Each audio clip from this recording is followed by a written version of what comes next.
Saidapur cross రోడ్లో ఏర్పాటు చేసిన మాజీ ప్రధానమంత్రి భారతరత్న స్వర్గీయ పివి నరసింహారావు విగ్రహావిష్కరణ కార్యక్రమంలో ముఖ్య అతిథిగా పివి నరసింహారావు తనయుడు పివి ప్రభాకర్రావు పాల్గొని విగ్రహావిష్కరణ చేశారు. ఈ కార్యక్రమాన్ని మాజీ ప్రధానమంత్రి పేరుతో ఏర్పాటు కాబడిన సేవా సమితి అధ్యక్షుడు, ప్రముఖ సంఘ సేవకులుగా గుర్తింపు పొందిన తోము వెంకటరెడ్డి ఆధ్వర్యంలో నిర్వహించారు. ఈ కార్యక్రమంలో పివి నరసింహారావు కుటుంబ సభ్యులు, కాంగ్రెస్ పార్టీ సీనియర్ నాయకులు, స్వచ్ఛంద సేవా సంస్థల ప్రతినిధులు పెద్ద ఎత్తున పాల్గొన్నారు. కోర్టు ఎదురుగా ఉన్న క్లబ్లో ఏర్పాటు చేసిన కార్యక్రమంలో కాంగ్రెస్ పార్టీ సీనియర్ నాయకులు, పలు స్వచ్ఛంద సేవా సంస్థల ప్రతినిధులు, జర్నలిస్ట్ సంఘాల ప్రతినిధులు, తెలంగాణ యూత్ జర్నలిస్ట్ ఫెడరేషన్ అధ్యక్షులు డాక్టర్ తనుకుల జితేందర్రావు, కాంగ్రెస్ పార్టీ కార్యకర్తలు, అభిమానులు, బంగార ప్రాంత ప్రజలు పెద్ద ఎత్తున పాల్గొని హుజూరాబాద్ ప్రాంతాన్ని పివి నరసింహారావు జిల్లాగా ఏర్పాటు చేయాలని డిమాండ్ చేశారు.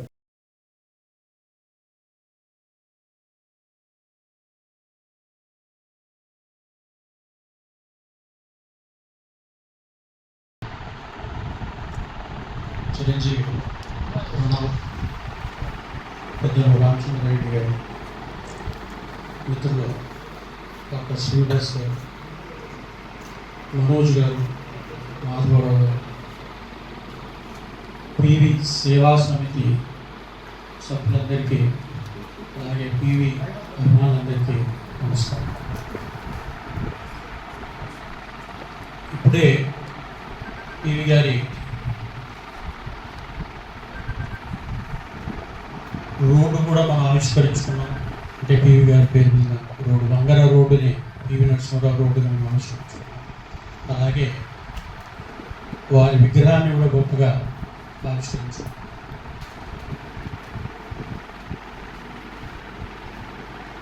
పివి గారు ఈ ప్రాంతంలో చాలామంది తెలుసో తెలీదో కానీ మా వంగర తాలూకా హెడ్ క్వార్టర్స్ ఇది హుజూరాబాద్. ఆ సందర్భంగా తరచూ మేము ఇక్కడికి వచ్చేవాళ్ళం. బహుశా ఈ చుట్టుపక్కల ఉన్న గ్రామాల్లో పివి గారికి తెలియని వ్యక్తి లేరు, గ్రామం లేదు. ఇంకో విషయం మీరు అందరూ మర్చిపోతున్నారు, 1952లో ఆయన కరీంనగర్ నుండే పోటీ చేశారు. అంటే హుజూరాబాద్ పార్ట్ ఆఫ్ కరీంనగర్. అంటే విజయం సాధించలేకపోయారు, కానీ ఇక్కడ ఉన్న ప్రతి గ్రామంతో అనేది సత్సంబంధాలు ఉండేవి. అది చివరి ప్రధానమంత్రి స్థాయిలో ఉన్నప్పుడు కూడా ఇక్కడ వాళ్ళందరితో టచ్లో మాకు సాక్షాత్కరించేది మరి సింగాపు రాజేశ్వరరావు గారు, లక్ష్మీకాంతరావు గారు, ఇది బాబా పిల్లలంతా. అంటే అంత అవినాభావ సంబంధం మా కుటుంబాల్లో ఉండేది. ఆ కుటుంబ సంబంధాలు కేవలం ఈ రెండు సంబంధాలు, ఈ కుటుంబాలే కాదు, ఆయనతో టచ్లో ఉన్న ప్రతి ఒక్క కుటుంబంతో అదే సంబంధ బాంధవ్యాలని మెయింటైన్ చేసి వచ్చేవారు. మనం సాధారణంగా చూస్తాం, ఏంటంటే ఒక రంగంలో స్థాయికి ఎదగడానికి జీవితకాలం పడుతుంది, అవునా? అందుకు ఇంజనీర్ అయితే ఆయన 60-62 ఏళ్ళు వచ్చేసరికి ఇంజనీర్ అవుతారు. అట్లాగే డాక్టర్ గొప్పగా పనిచేస్తే మంచి సర్జన్ పేరు తెచ్చుకుంటారు. కానీ పివి గారి విషయంలో అలాగే ఆయన అడుగుపెట్టిన ప్రతి రంగంలో అత్యున్నతమైన స్థాయికి ఎదిగాడు. అది ప్రారంభం. ఆయన వృత్తి చైర్మన్గా ఉన్నారు. అయితే అలాగే సాహిత్య రంగంలో మనకు ప్రధానమంత్రి స్థాయికి ఎదిగిన పివి నరసింహారావు గారు తెలుసుకుంది. సాహిత్య రంగంలో జ్ఞానపీఠ అవార్డు అనేది అత్యున్నతమైన పురస్కారం. ఆ జ్ఞానపీఠ అవార్డు కమిటీ అని ఒకటి ఉంటుంది, చాలా తెలుసో తెలియదు. ఆ కమిటీకి ఆయన చైర్మన్. అది ఒక్క సంవత్సరం కాదు, వరుసగా 4-5 సంవత్సరాలు. అంటే సాహిత్య జ్ఞానం ఆయన ఎంత ఉండింది, ఎన్ని సబ్జెక్ట్స్లో అనేది ఇది వర్ణిస్తూ ఉంటుంది. ఇందాక చెప్పారు 15 భాషల్లో ఆయన అనర్గళంగా మాట్లాడేవాడు. నిజమే. కానీ ఆయన ఇష్టమైన భాష ఏమిటి తెలుసు? మౌన భాష. చాలా తక్కువగా మాట్లాడారు. 1999లో టాటా మెమోరియల్ లెక్చర్ ఇస్తూ మాట్లాడారు. I'm a doer, less of a talker, and very few people talk about me. అంటే నేను చాలా తక్కువ మాట్లాడతాను, పని చేసేది నా తత్వం, నా గురించి మాట్లాడే వాళ్ళు ఎవరు లేరు అని నేను సారాంశం. అది దాదాపు 14 సంవత్సరాలు జరిగింది. ఆయన గురించి మాట్లాడడానికి చాలామంది జంకేవారు, కారణాలకు నేను పోల్చుకోలేదు. కానీ గత 12 సంవత్సరాలుగా ఆయన గురించి మాట్లాడిన వారు లేరు కదా. ఎక్కడికి వెళ్ళినా ఉత్తర భారతదేశం నుండి దక్షిణ భారతదేశం, కశ్మీర్ టు కన్యాకుమారి, ఎక్కడ వెళ్ళినా నేను తెలంగాణ వాడిని చెప్పుకుంటే ఓ పి నరసింహరావు గారి స్టేట్ అని అంటారు. అంతగా ఆయన గురించి ఈరోజు 35 పుస్తకాలు ఆయన వివిధ పార్శ్వాల్ని ఆవిష్కరిస్తూ రాసిన పుస్తకాలు ఈరోజు ప్రచురణలో ఉన్నాయి. అంటే ఆయన గురించి అంత చర్చ జరుగుతుంది. ఇలాగ అన్నారు, మన దేశంలోనే కాదు అంతర్జాతీయంగా కూడా. గట్టెడి గారు అన్నారు, అది నేనే చెప్పాను ఆ మీటింగ్లో. స్పెయిన్ నుండి ఒక ప్రొఫెసర్ ఫోన్ చేశారు, అసిస్టెంట్ ప్రొఫెసర్ ఆయన యూనివర్సిటీ. నేను వచ్చి 3 నెలలు ఉండదలుచుకున్నాను హైదరాబాద్లో. ఆయన గురించి చాలా మెటీరియల్ నేను కలెక్ట్ చేస్తున్నాను. నేను ఒక విచిత్రమైన మనిషి,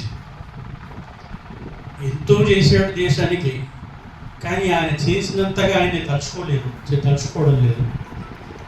కానీ ఇంటర్నేషనల్గా మాత్రం మేమందరం ప్రతి చర్చలో మేము ఆయన పేరు తీసుకుంటాం. ఆయన గురించి నాకు తెలుసుకోవాలని ఉత్సుకత ఉంది. నాకు 3 నెలలు టైం ఇస్తారా అని అన్నాడు. 3 నెలలు కాదు బాబు, 6 నెలలైనా రా, కానీ నువ్వు వచ్చినప్పుడు నీకు ఏమేం కావాలి, ఏ సబ్జెక్ట్స్లో మీకు పరిశోధన చేస్తున్నారో చెప్పండి అంటే ఒక 6 నెలల క్రితం ఏదో లిస్ట్ పంపించాడు. అంటే అంత చర్చ జరుగుతుంది. ఆయన డెంగ్ జియాఓపింగ్ ఆఫ్ ఇండియా అంటారు. డెంగ్ జియాఓపింగ్ అని చైనాలో ఆయన ఇలాంటి సంస్కరణకర్తే. మన దేశంలో పివి గారు ఎలా చేస్తారో ఆయన అక్కడ చైనాలో చేశారు. మన ఇంటర్నేషనల్ ఫోరమ్స్లో డెంగ్ జియాఓపింగ్ ఆఫ్ ఇండియా అంటే పివి. అంత పేరు ఈరోజు చర్చలో ఉంది. లండన్ స్కూల్ ఆఫ్ ఎకనామిక్స్ అని మీరు పేరునే ఉంటారు. అది India as a case study. అంటే 91లో ఇలా పెద్దలంతా చెప్పారు, పూర్తిగా అడుక్కునే పరిస్థితి ఉండింది మనకి. అలాంటిది how did we turn around? 2-3% జీడిపిగా ఉన్నది ఈరోజు 7-7.5 గురించి మాట్లాడుతున్నాం. 450 బిలియన్ డాలర్స్ ఇప్పుడు 4.2 ట్రిలియన్స్. అంత అంటే దాదాపు 100 రెట్లు పెరిగింది. ఇంత గొప్పగా టర్న్ అరౌండ్ చేసింది. ఇది ఒక కేస్ స్టడీ. అంతర్జాతీయ జరుగుతున్న అంశం. పోతే పివి గారి విగ్రహం మనం ఆవిష్కరించాం. ఎలా ఉన్నాడు? మన హుజురాబాద్ చుట్టుపక్కల ఉన్న మరి గ్రామాల్లో ఉండే మామూలు రైతు వేషధారణ అలాగే ఉంటుంది. మామూలు ధోతి, మరి ఒక కుర్తా, పైన కండువా, ఇది ఆయన వేసిన. కానీ మన అంతరంగం అత్యాధునికం. వేదాల గురించి, ఉపనిషత్తుల గురించి ఎంత విశ్లేషణ చేసేవారు, అదే స్థాయిలో ఇంటర్నేషనల్ అఫేర్స్ కూడా మాట్లాడేవారు. కంప్యూటర్ టెక్నాలజీ గురించి ఎంత గొప్పగా మాట్లాడేవారో, అలాగే గ్రామాల్లో ఉన్న మరి తెలిసిన విషయాల గురించి కూడా అంత్యక్షుణ్ణంగా మాట్లాడేవారు. అంటే ఆయన రేంజ్ లాంటిది. ఎట్లా సాధ్యమైంది? నామమాత్రుడికి ఎంత విద్వత్తు ఉంటే సాధ్యం. శ్రద్ధావాన్ లభతే జ్ఞానం అంటే శ్రద్ధ ఉంటే, మరి నేర్చుకోవాలని ఆతృత ఉంటే మనిషికి సాధ్యం కానిది ఏదీ లేదు అనేది పివి గారి జీవిత చరిత్ర. మనం చదివితే మనకు వచ్చే సందేశం. 65 సంవత్సరాలనే కంప్యూటర్ టెక్నాలజీ నేర్చుకున్నారు. అలాగే అందరికీ అందరూ ఆశ్చర్యపోతారు, 81 సంవత్సరాలు అనుకున్నప్పుడు కీబోర్డ్ నేర్చుకున్నాడు. అంటే ఆయనకి ఆరోగ్యం బాగాలేదు. అంటే 2002 సంగతి చెప్తుంది. ఆరోగ్యం బాగాలేదు, డాక్టర్లు ఏమో రెస్ట్ తీసుకుని అంటే నా రెస్ట్ ఏమిటి అని ఒక కీబోర్డ్ తెప్పించుకొని పొద్దున సాయంత్రం అది నేర్చుకుని 80 అంటే 2004 అని 23 సంవత్సరాలు ఉన్నప్పుడు నాతో అన్నారు, అంటే ఒక 6 నెలలు అయితే చనిపోతాను, I'm now ready for a consult. అంటే నేను కచేరీ ఇవ్వడానికి తయారుగా ఉన్నాను అన్నారు. 2 సంవత్సరాల్లో అంత స్కిల్ సంపాదించాడు. అంటే నేర్చుకోవడం అనే తత్వం అది. తర్వాత ఇట్లాంటి విపత్కరమైన పరిస్థితుల్లో కూడా అదొక అవకాశంగా తీసుకునేది గొప్ప ఆలోచన. 1991 గురించి మాట్లాడారు. నార్మల్గా అందరూ అట్లాంటి విపత్కరమైన స్థితి కూడా కానీ అబ్బా నాకెందుకు, ఇది ముళ్ళ కిరీటం, మీకు అందరికి తెలుసో తెలియదో. మరి కాంగ్రెస్ పార్టీ మొదటి చాయిస్ ఎవరయ్యారంటే శంకర్ దయాళ్ శర్మ గారు, ప్రధానమంత్రి చాయిస్. ఆయన కొద్దు బాబు నేను చేయలేను అనుకున్నాను. అప్పుడు పిఎన్ అక్సర్ గారని మరి పెద్ద మనిషి ఆయన పివి గారి పేరు సూచించారు. అలెగ్జాండర్ కూడా ఆయన పేరుని సమర్థించారు.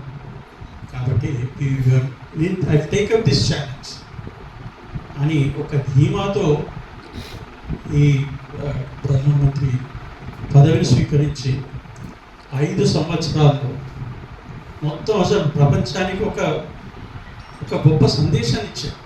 అంటే పట్టుదల ఉంటే, ఆలోచన ఉంటే, దాని మీద పూర్తిగా దృష్టి కేంద్రీకరిస్తే ఏదైనా సాధించవచ్చు అనే యొక్క సందేశాన్ని ప్రపంచానికి ఇచ్చారు పివి. ఇందాక వెంకటరెడ్డి గారు ఉన్నారు. 3 సంవత్సరాల క్రితం ఒక మీటింగ్కి వెళ్ళాను. అక్కడ మనోహరరావు గారి మీటింగ్. అందులో ఒక వక్త జ్ఞాపకం ఉంది, ఇంకా లక్ష్మీనారాయణ గారు ఆయన మాట్లాడినారు. అప్పుడు 6 గంటల సమయం అనుకుంటా. మీటింగ్ స్టార్ట్ అయ్యే ముందు ఏదో అల్పాహారం ఇచ్చారు. ఇచ్చి సరే మీటింగ్ ప్రారంభమైంది. అయ్యా మీరు ఇచ్చిందేమో అల్పాహారం, మాట్లాడమంటున్నాం పివి గారి గురించి. పివి గారి గురించి మాట్లాడాలంటే 2 భోజనాలు కావాలి, 2 అల్పాహారాలు కావాలి. అప్పుడే ఏదన్నా మేము కొంచెం ఆయన గురించి మేము మాట్లాడగలుగుతాం.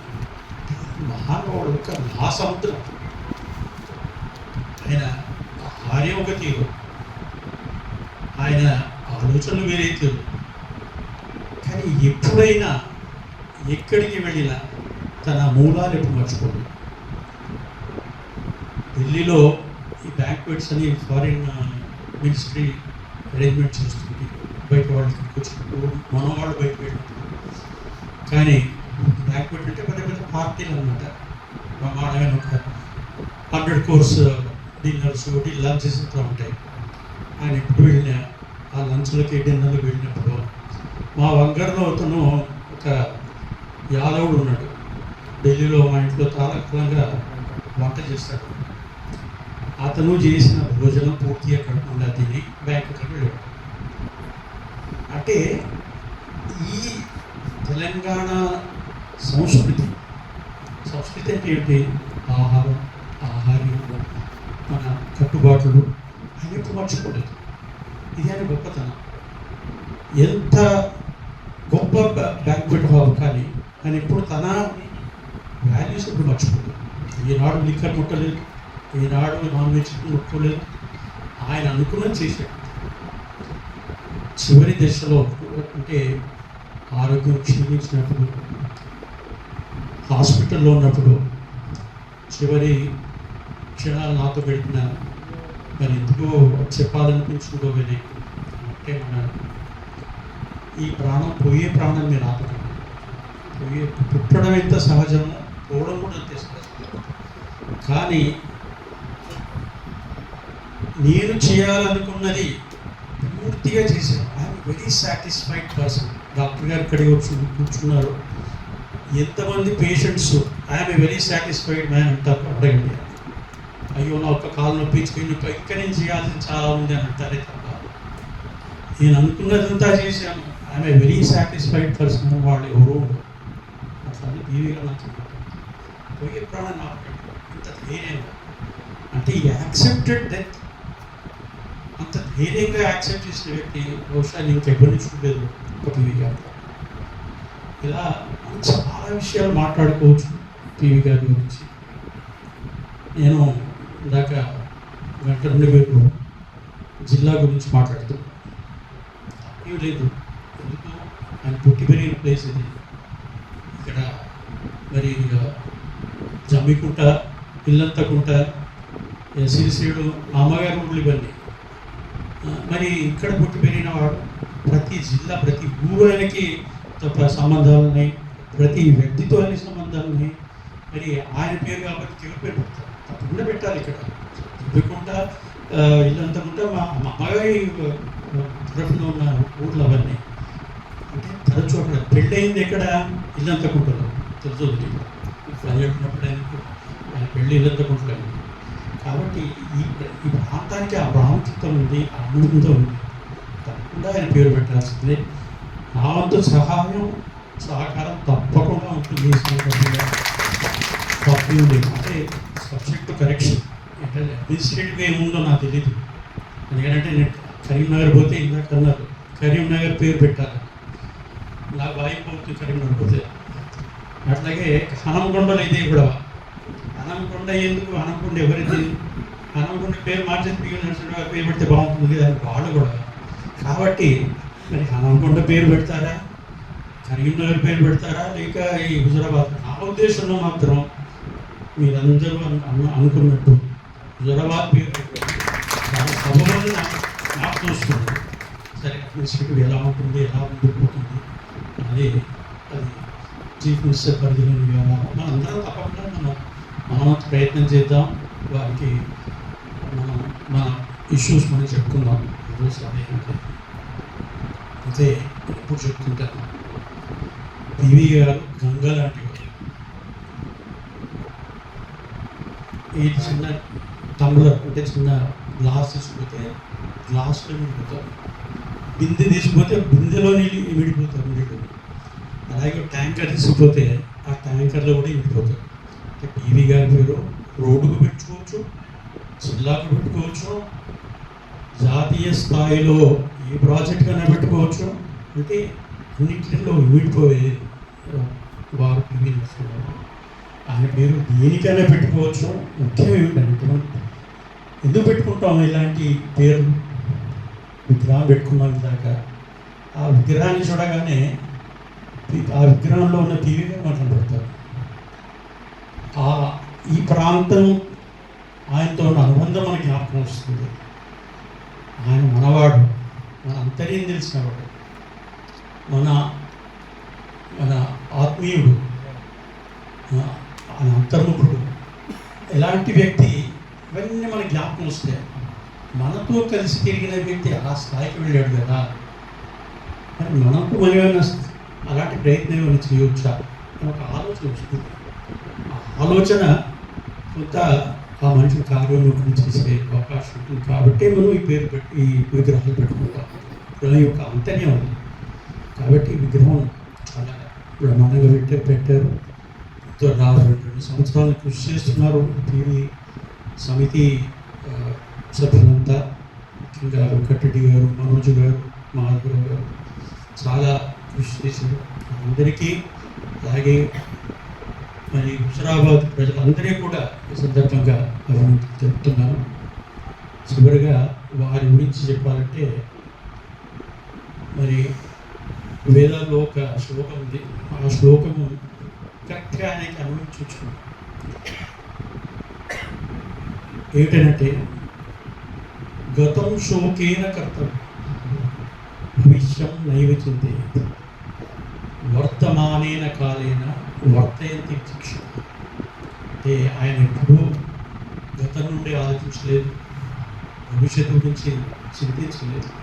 వర్తమానంలో ఆయన ముందున్న పేపర్ పని ఏమిటి దాని మీద ఆలోచించారు. కాబట్టి అన్ని సంస్కరణలు తీసుకోవాలి. మనం ఇందాక ఎకనామిక్ రిఫార్మ్స్ గురించి మాట్లాడాం. ఎన్ని సంస్కరణలు తెచ్చారు. విద్యాశాఖలో సంస్కరణలు, నవోదయ స్కూల్స్ కూడా దాదాపు 600+ దేశం అంతా మనకు కనబడుతున్నాయి. అది ఆయన ఇచ్చింది. లుకిస్ట్ పాలసీ అని అంటాం. అది ఆయన ఇచ్చింది. ఈరోజు కమ్యూనికేషన్స్ సెల్ ఫోన్ అందరి దగ్గర ఉంది అంటే మొబైల్ టెక్నాలజీ తెచ్చింది వారే, న్యూక్లియర్ టెక్నాలజీ తెచ్చింది వారే, అలాగే మిసైల్ టెక్నాలజీ తెచ్చింది వారు. ఇవన్నీ ఎవరో చెప్పింది కాదు, అబ్దుల్ కలాం గారు చెప్పిన మాట, ఆ వాజ్పేయి గారు చెప్పిన మాట. ఇన్ని సంస్కరణ తెచ్చారంటే ముందున్న పని ఏంటి అనగా 100% వారు న్యాయం చేసే ప్రయత్నం చేశారు.